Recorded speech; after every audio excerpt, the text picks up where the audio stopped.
Hey, welcome back, everybody. Of course, you know me. My name is Dr. Keith McNally, and this is Coach's Corner. And I'm here with Cathy Perez, and she just waved to everybody. So we're going to have a great conversation. Now, I've recently met Cathy because she watched one of my YouTube videos, and then I followed her on LinkedIn. We connected on LinkedIn, and she's out in Arizona, and so she's doing something really cool that I just want to learn so much more about. Cathy, what are you doing? Tell our audience who you are and what you're doing. For sure. Thank you, Dr. McNally. I appreciate it so much. And yes, everyone go to his YouTube. It's awesome. I got help instantly, and he was right there with me the whole time. So I am a coach. I am a health and wellness coach is the broad term. And I specifically work with women on helping them naturally, and that's a key word, naturally, lower their anxiety on the daily. And so, there's tons of different ways and all sorts of information, but sometimes people really will do well with a strategy or a protocol that Mm. then can become a long-term habit. And so I help women work in that route. Okay, so that's a big 50,000 foot overview. Give me some details because you talked about things that need to be daily and also that probably things that should become habit and not just a try. So, what does that look like in terms of being healthy? Sure. So, well-being is a big umbrella, right? Mm. But that's encompassing of your health, right? Both physical and mental. And so while I have certifications as a health coach, meaning I'm a healthy eating and weight loss coach or certified. So I definitely want my clients to understand the necessity of their brain health Okay, is directly connected to their body health, right? okay, And that's good. so, yeah, so for sure, what I do is I don't actually any spend much time on what we would call healthy um, food, so to speak, or whatever. What I do is I walk them through literally a protocol that I followed my own self that I created um, quite undeliberately, but ended up having a protocol. And then I was like, gosh, my stress level is way below what it ever was. And realized that, wow, maybe I can share this with others. And so I'm able through three different pillars, which is for, again, women with high anxiety or people like me who were diagnosed with anxiety disorder Mm. to use on the daily. And that encompasses of building confidence. Okay, and there's a lot that goes into that. Building confidence is the first one. Second pillar is then managing both the physical and the mental, right? Triggers of anxiety. And then finally, that body mind connection. So it's all about taking them through these steps and creating this protocol that then they can, cater to themselves. So then that strategy becomes a habitual type of situation for them. So, can we just tap into anxiety a little bit? Because you just said that you were diagnosed. Yes? Yeah. Yeah, back in So 2001. Yeah. so can I'm not trying to Oh be no. stupid, but No, no, no. no, it's okay.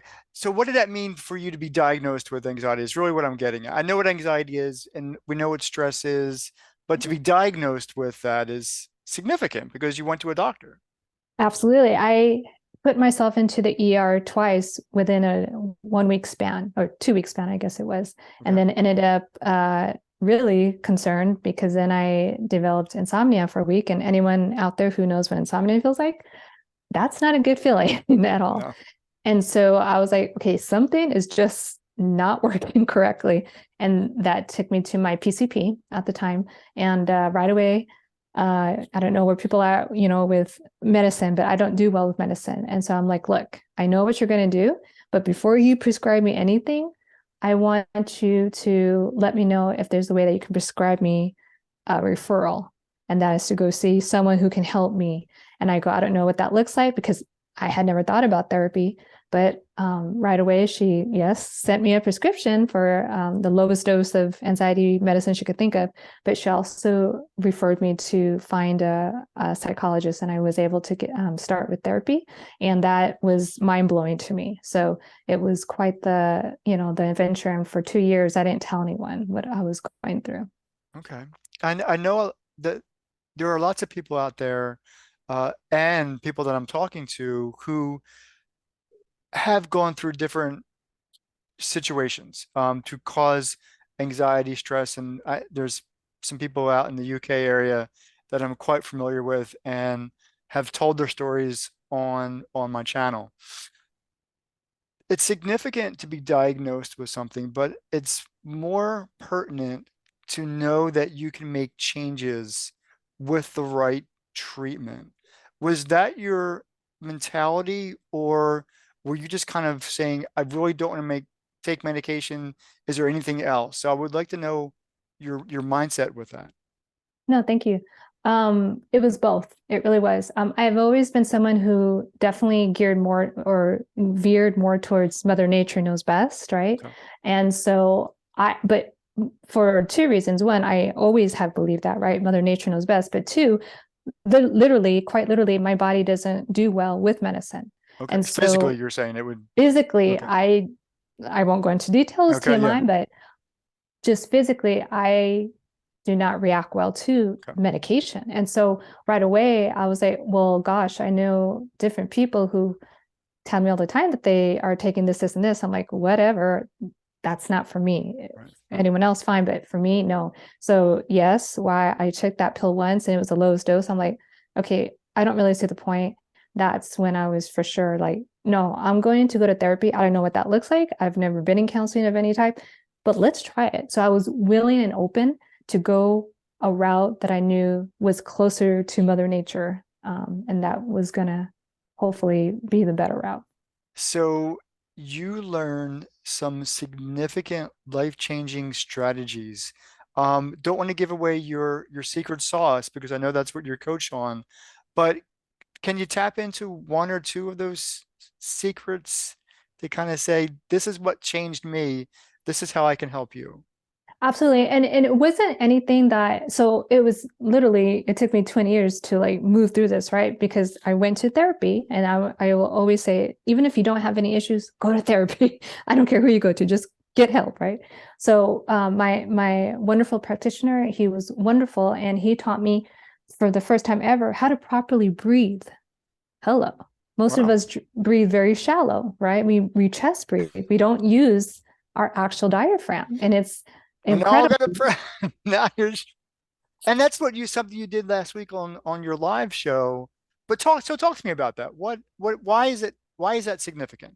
It's very significant because, again, remember, people don't think that our body is attached to our head somehow, but it's directly related. And the simplest way, and I don't mind giving this away because I have a talk about sleep, restorative sleep. It's so awesome.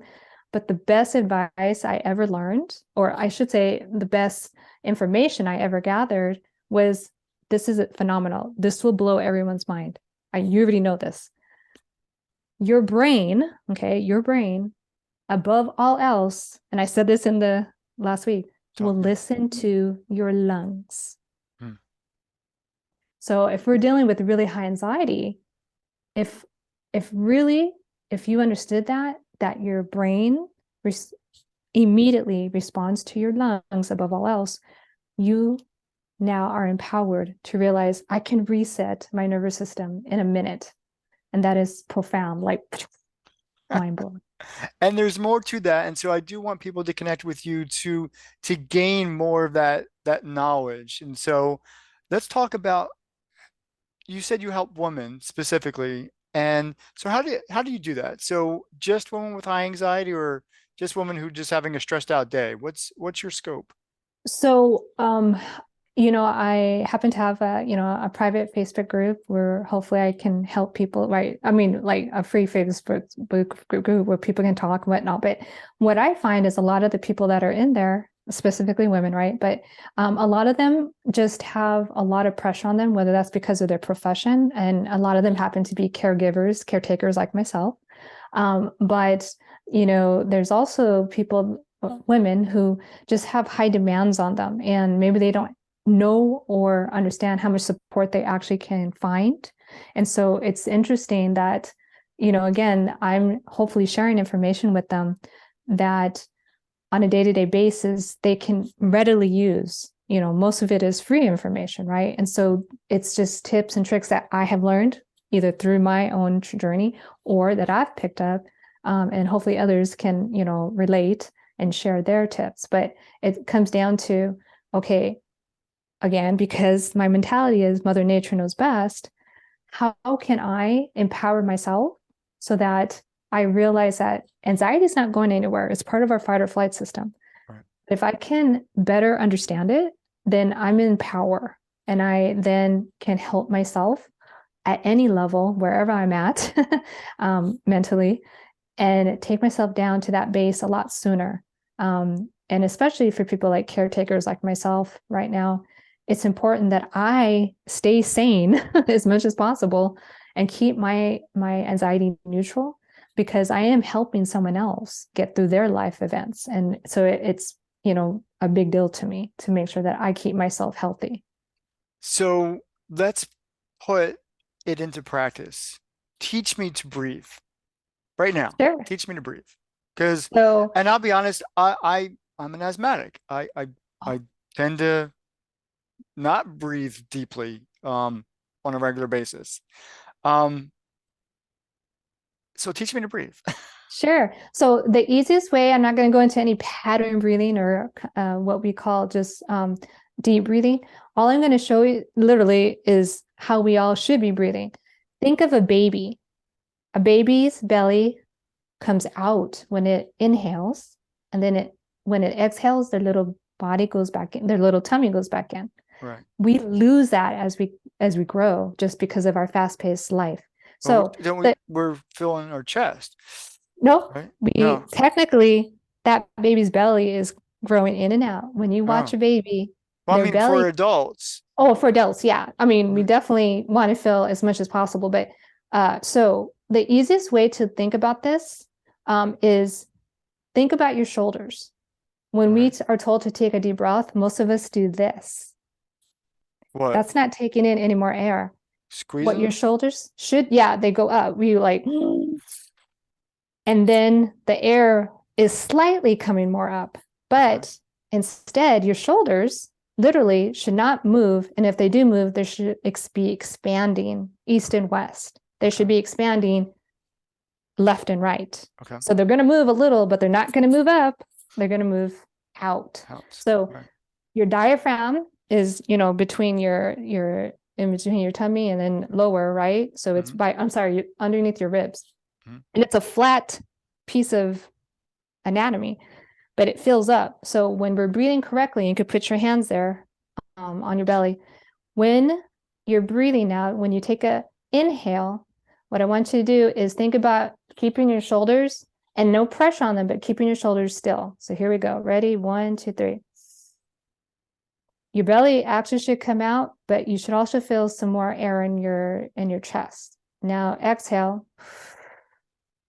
My belly's bigger than it should be. Okay, so for I'm not anyone going to who show did, anybody that, but I did. So it does. yep. So what we now again, they might go up a little, but what they're doing, you should feel your shoulders actually go out, like literally out. So if they're doing this, you're still taking your air too quickly from your diaphragm into here. You want to literally feel your hands should also go left to right or east to west. They shouldn't go up. They should go east and west, and then and you should feel like you have a corset when your belly button should sink in when you exhale. And Well, that's I'm because not again, the trying on a diaphragm, corset, but yeah, I you will might put want this to. into practice. So I do need practice. Today might not be the day to practice, but I will practice. Yeah. Um, so how do people get in touch with you? So one, I appreciate that exercise, but how do people get in touch with you? How do women get in touch with you other than your Facebook group? Like, where are you finding clients? Well, that's where I live the most is actually on Facebook, but I Okay. am on LinkedIn and Instagram, and it's all the same handle. It's actually Cathy Hannah Perez. Okay. So really easy. But Okay. yeah, that's the easiest way to get to me. Um, uh, and you can befriend me or send me a DM, whatever works for you. Last question, and then we'll end the conversation. You said your journey took what, 20 years? So Yeah. that's a long time to figure stuff out. Most people don't want to take that long to figure stuff out. So how do you get them to focus on the power of change when you know it's so important and they're telling you they don't have the time? I know that's a lot, but can you No, give us something? I give the same answer every time, and it's what finally helped me. Again, long journey, right? No one wants to have to go through that, and I don't want anyone else to go through that. Hmm. But a gratitude practice, Whoa, any what? type of gratitude practice. And what does that mean? That means simply, even if you just wake up, as soon as you wake up in the morning, like I do, and you just say thank you. Like it can be as simple as that. Some people, like I do, believe in writing 5 different items or people or whomever, whatever you're grateful for when you wake up in the morning. But some type of gratitude practice is what can help someone start transforming little by little, or even actually incrementally in big chunks, because once they start realizing how important gratitude is, Hmm. it it basically opens up everything else to them. Oh, that's incredible. Kathy, thank you so much for this conversation. This has been another edition of Coach's Corner, and we'll see you next time. Take care.